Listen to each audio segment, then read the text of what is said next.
এই যে তোর ভাবি কি এক জটিল রোগ বাজাইছে, না পারি আমি কিছু কইবার, না পারে ডাক্তাররা কিছু কইবার। এই যে আজকে মেলা টেস্ট দিছে, টেস্ট মেচ করুম 5,000 টাকা লাগবে জানোস। মাথা মুথা হ্যাং হয়েছে, কইতে টাকা পাবো কত এখন? কোর্স কি মানে ক্যাশ 5,000 টাকা? আমি তো আছি, আমি তোর বন্ধু না?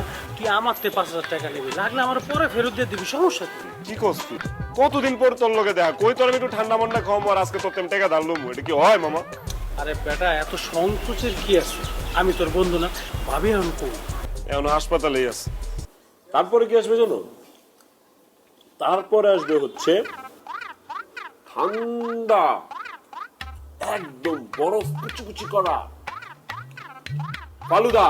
বন্ধু, তুই না আমারে কইলি তুই হাসপাতালে যাবি নাকি? কে বন্ধু আপনি? আরে বন্ধু দিতেছে। আরে আশ্চর্য, চিন্তা শুস না আমারে, তুই আমার চিরস নগদ পোল্টি।